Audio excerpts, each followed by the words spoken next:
سفید بکری۔ وہ گرمیوں کی ایک تپتی ہوئی دوپہر تھی جب سڑکیں گلیاں سنسان ہو گئی تھیں۔ گرمی کی شدت سے بچنے کے لیے لوگ اپنے گھروں میں آرام کر رہے تھے۔ ایسے میں عزیز کی منزل میں چند بچے سیڑھیوں کے نیچے گھاٹ لگانے لگے تھے۔ سب کی نظر میں کھلے دروازے پر لگی تھی اور کچھ دیر بعد ایک بکری دروازے سے اندر داخل ہوئی اور ادھر ادھر دیکھتی ہوئی صحن کی طرف چلی گئی۔ سیڑھیوں کے نیچے چھپے بچے ایک دم باہر نکل کر دروازے کی طرف بھاگے اور دروازے کو اندر سے بند کر دیا۔ بکری گھبرا کر ادھر ادھر بھاگی۔ ایک بچہ چھلانگ لگا کر بکری پر سوار ہو گیا۔ ایک بچے نے چھری سے بکری کو مارا۔ بکری بھاگی تو سب بچے شور مچاتے ہوئے اس کے پیچھے بھاگے۔ عزیز کی منزل میں وہ ہر روز یہ تماشا ہوتا۔ گرمی کی ستائی ہوئی بکری وہاں پناہ لینے آ جاتی تو شریر بچوں کی ہتھے چڑھ جاتی۔ بچے جی بھر کر بکری پر سوار ہوتے اور کبھی اس کا دودھ بھی نکال لیتے۔ عزیز منزل کے سامنے بڑا سا پلاٹ برسوں سے خالی پڑا تھا۔ اب یہاں ایک پلازہ بن رہا تھا۔ بہت سے خانہ بدوش یہاں مزدوری کرتے تھے۔ انہوں نے کھلے میدان میں اپنی جھونپڑیاں بنائی تھیں اور اس خانہ بدوشوں کی عورتیں بھی مزدوری کرتیں۔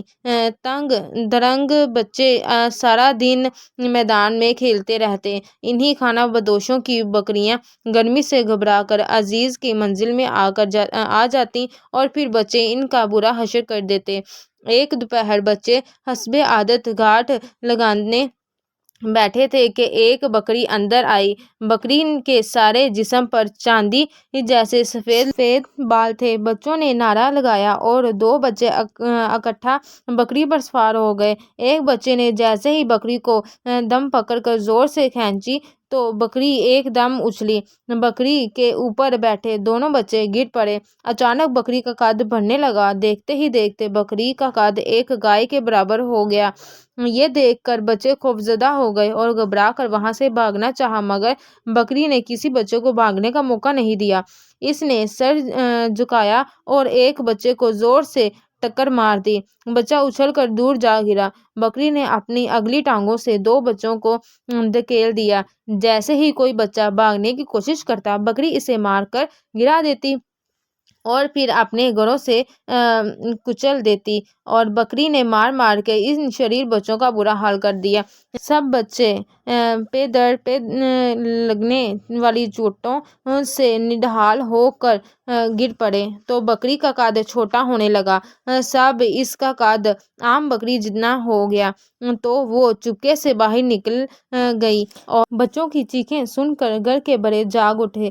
جب وہ وہاں پہنچے بچے دور سے درد سے کراہ رہے تھے۔ بچوں کے پوچھنے پر بچے خوف کے مارے کچھ نہ بتا سکے۔